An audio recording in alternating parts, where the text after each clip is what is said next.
Hello, everyone. In today's book that I'll be discussing, we're going to be talking about a lot of different supernatural, scary elements. Now, sometimes when a book tries to be more than one or two things, it can feel like the book gets weighted down under its own ambition, if you know what I mean. Like it doesn't quite know what it wants to be. It kind of loses its identity. But in this book, we had three very distinct things happening, but they all work together seamlessly to make one really terrifying story that I don't think you'll want to miss. I'm certainly glad I read it, and I think you will be too. So let's talk about that right now.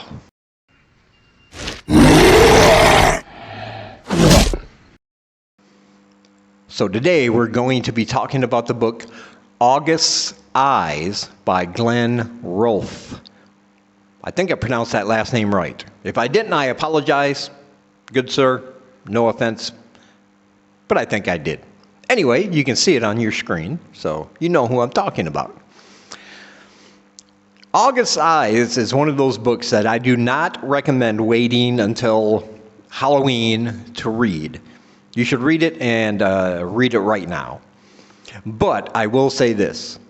If there was a way that you could tell this story in a shorter form around a campfire sometime in autumn, let's say right around October 31st, that would make one hell of a great campfire story, one that's sure to send people screaming when they hear it, because it truly is a scary, scary book. There are three elements to this book. One is set in a spirit world, I'm going to say, in a graveyard. I'll get to that in a minute. The other part concerns accursed Native American grounds. We all know how that always turns out. And the third concerns a really evil, very, very vile serial killing child predator who preys on young boys. And like I said in my introduction, sometimes elements like these don't tend to come together. But in this book, they do it beautifully. Just one piece after the other piece after the other piece. It all makes sense in the entirety of the story. So our main protagonist, he's a dude named John. He seems to be a really decent dude. He's basically been on his own most of his life, due to family problems. But he's married to a wonderful woman named Sarah. They've been married 7 years. They love each other, but they're going through a rough patch because they can't have babies. And there's nothing biologically wrong, nothing physically wrong that they can't, but for some reason it just hasn't happened. This is causing them some stress and unease in their relationship. John also befriends a young kid named Pat. Pat's a teenager. He looks like a punk rocker with a mohawk and everything, but he's a very industrious young lad. He started his own little landscaping service, trying to work hard, go out there, good honest day's work for a good honest day's pay. He lives in a trailer park with his mother, who was once addicted to drugs, and he's just trying to make a better life for himself, his mother, and his baby sister. And he's kind of friends with our main protagonist and his wife. Now, these are the three main characters we're going to concern ourselves with. But remember when I was talking about this very evil serial killing child predator? He's kind of the string that puts all these characters and all these other elements together in the story. There's parts of this book where the author will be speaking from the mind. He's writing, and we're reading from the mind of this man they call the Ghoul of Wisconsin. Drives around in a dirty green van, very meticulously picking out his prey, which are young boys, and doing horrible, terrible things to them. And those parts of the book are disturbing, but they're also necessary. Now, the author doesn't go into detail on what he does, but he leaves it up to your imagination. He gives you enough information, and it will creep you out. It will make your flesh crawl. It will bring some goosebumps to your arms. Trust me on that. But I like that because, as I said in my last review, just like in that book, a lot of times authors don't get into the mindset of the main bad guy. And I think sometimes, not always, but sometimes the book suffers for that because it just makes these bad guys more horrifying and terrifying, at least to me. But surprisingly, in this story, John's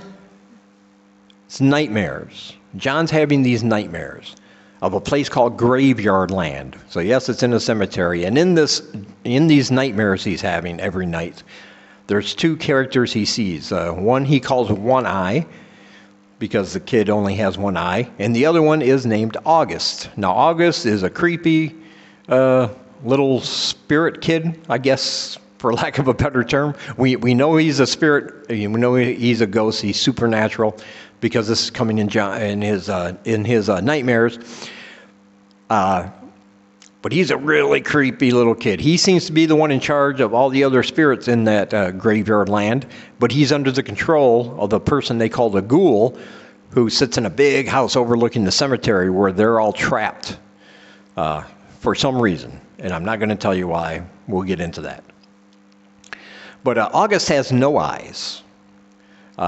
Just two black holes where his eyes should be. And he has the capacity to call forth spiders out of the blackness of his eyes, where his eyes used to be, and out of his mouth. Quarter and 50-cent piece size spiders. Hundreds and thousands of them at his will, if he wants to torture somebody or get his point across. And he says all these cryptic things to John while John's in this nightmare world. But then these nightmares start becoming reality in John's world.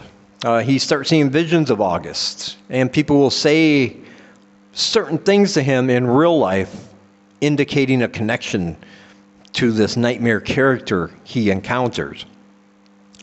Now, his buddy Pat, the teenage kid I was telling you about, he's a big true crime fan, so he does some searching at the local library there and finds out that this town, the town that they live in, was founded by a man who, in order to settle on that land, did some pretty terrible things to the Native Americans whose land it actually was. And while most of the Native Americans chose to flee, a small percent stayed behind, but these were like the outcasts of that tribe because they practiced black evil magic and rituals. And they put a curse on the land, on the cemetery, on the grounds that the city was built on. Now, if that sounds like it's a little bit confusing, it's really not, because this book is like a puzzle, because John and Pat have to figure out what's going on, because both John and Pat are starting to see a green, dirty van around town that makes them feel very uncomfortable, even though the original ghoul of Wisconsin, who was responsible for all those horrendous crimes, should have died years and years and years ago. So why is that van there? How is this affecting John's dreams? Is Pat in any danger because he's a teenage boy who rides his bicycle everywhere? And they have to figure this out, or else it could cost them their lives and the lives of their loved ones. Two things that really stand out about this book, and that's all I'm going to say about it, because you have to figure out the rest for yourself. You have to read this book, and you'll see how all of these things come together so great. These little puzzle pieces all fall into place as you're reading, and it just keeps getting scarier and scarier and more terrifying page after page. And one thing I really like about this book is that it's a shorter book than what I'm used to reading, but it's still a full-length book.